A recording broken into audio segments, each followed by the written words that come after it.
privilege, let it be Maendeleo. Ihinda-inĩ rĩa mĩaka 70 gikundi kia Maendeleo ya Wanawake gikoretwo gikihuranira ihooto cia atumia na gutwarithia na mbere tabarira cia kumarumbuiya na kumambatĩria ngathĩ citiganĩte.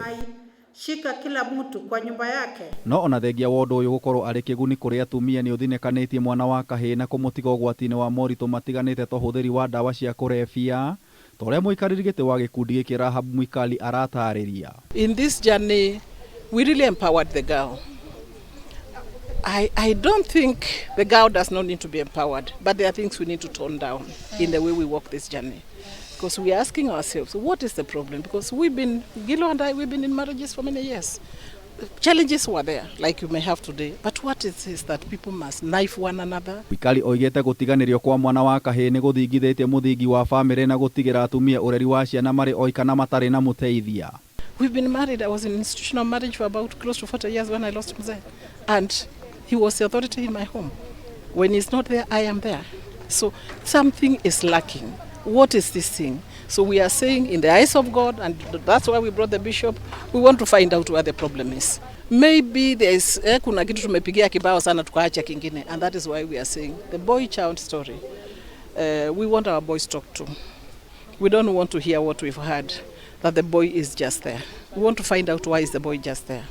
Why is this girl so strong? Nĩguo kũhonokia mwana wa kahii kuma mĩnyororo ĩno gĩkundi gĩkĩ nĩ gĩthukĩire ũrĩa warĩ bishop wa Sitam, Bishop David Oginde, gũkorwo arĩ barothi wake kũrĩa egũkorwo agĩteithĩrĩria harĩ kũruguria tabarĩra itiganĩte cia gũkĩria mwana wa kahii. Young men seem to have lost their sense of worth and their sense of dignity, and many of them have resorted to drugs, to drinking. Akĩiyũkia gĩturwa gĩkĩ Oginde oigĩte mwana wa kahii aingĩrĩire njohi, ndawa cia kurebia, wĩkinaĩ o ũndũ ũmwe na njũragano na angĩ gũtuĩka igenge citangĩendeka ta mũthuri.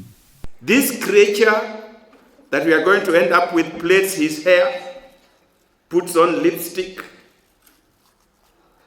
puts on makeup, wears earrings and necklaces, polishes his nails.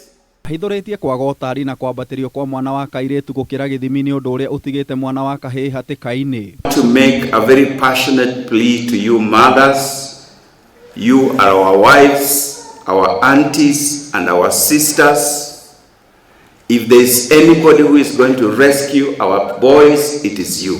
It is so sad to be every day to be told what we've just heard about our boys. It is paining, and ukiangalia wa mama, half of them are identifying with that problem. It means kila mtu kwa boma yake kuna kitu imemsumbua. Oginde nĩ orĩtie thirikari na ikundi citarĩ cia gĩthirikari kũiganania mwana wa kairĩtu na wa kahii nĩguo bũrũri ũkũre ũtarĩ na mathĩna marĩa makoretwo kuo. It's time the government and other players in society should advocate for inclusivity, where girls and boys are given equal chance.